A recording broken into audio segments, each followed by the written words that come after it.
you used to live in WeHo, right? I used to live in West Hollywood. Yeah, when I was your age, I was doing the West Okay. Hollywood thing. Yeah, Dude, probably sucking a bit more dick than you are, I think. But yeah. No, I've never sucked a dick unless it was for my career, So that's how we do it. Yeah. It's funny though. It was not. It was more like I got a lot of offers to get my dick sucked. That was kind of like the agreement when I was modeling. Interestingly enough. Well, and this is where I think that gay guys go wrong, because you can get your dick sucked by women. Like there's nothing interesting about that. What they should actually be doing is offering their dick for you to suck, because that's at least something novel and interesting. Do you know what I mean? Like, I think guys are going about it the wrong way. Yeah, but I said this before. I would be afraid to do that, not because I'm like with my sexuality. It's more like the expectations would be so high. Because people always say that a man would be much better at it simply because, you know what you're working with. Right. But I wouldn't do it just because I would have performance anxiety. Because I don't think if I'd be as graceful, you know what I'm saying?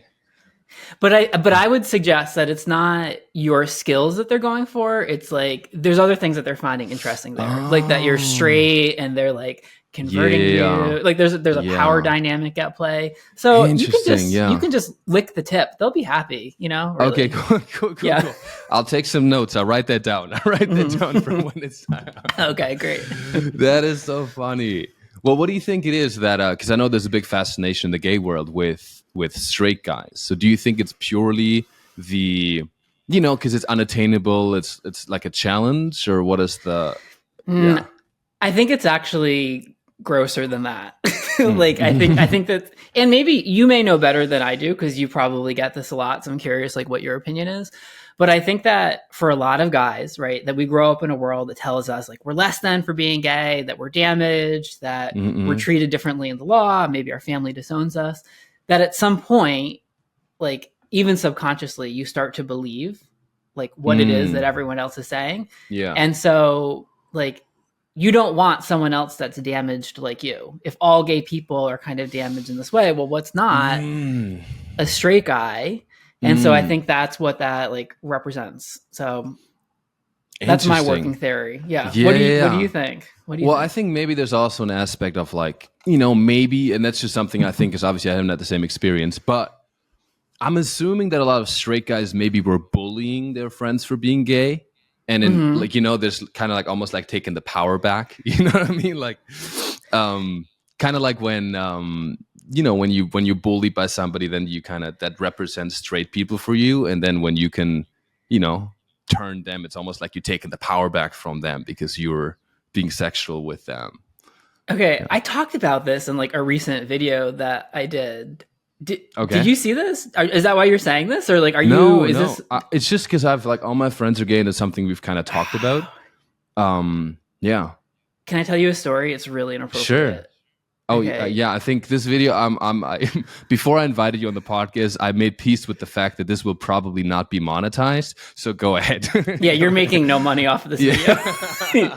You may even like lose your YouTube channel. It's worth it. It's worth it. Okay, great. We'll go out with a bang. Yeah. Okay. So, like a summer and a half ago, I was talking to this guy on Grindr, and he was kind of like he was in his late 20s. He kind of looked like that bully that would have like beat me up in high school, but like as a 29-year-old.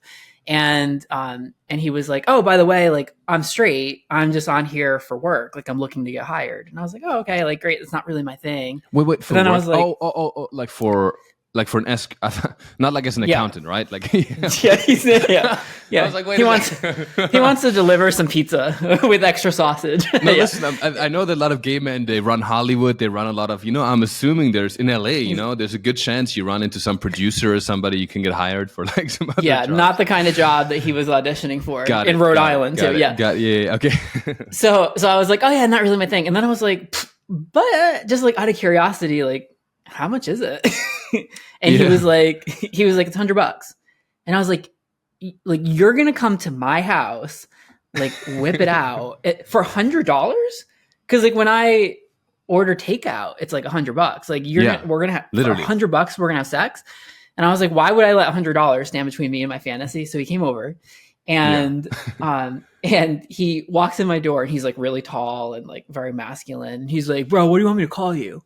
He didn't say like, what's your name? He was like, what do you want me to call you? And I was like, my knee jerk reaction was faggot. I was like, I want you to call me faggot. Wow. Okay. And he was like, suck my dick, faggot. And I did. And in like 3 minutes, he came. Like this faggot made him shoot his load very quickly. And for me, it was what you're describing of like taking the, like, I'm in control. I'm inviting him to my house. I'm paying him. I'm telling him what I want to call what for him to call me.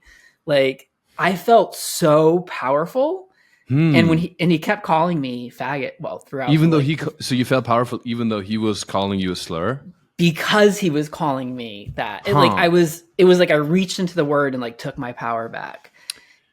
Interesting, because I know there's also something about when you have that word, like also the N word, right? Like I think black people use the word because it's kind of like they take the power back over the word, like reclaiming it, right? So that's interesting. Wow, that's such a deep. I love it, and also $100. I mean, I feel like this guy, he just wants it because I think if you, I don't know, like $100, that's.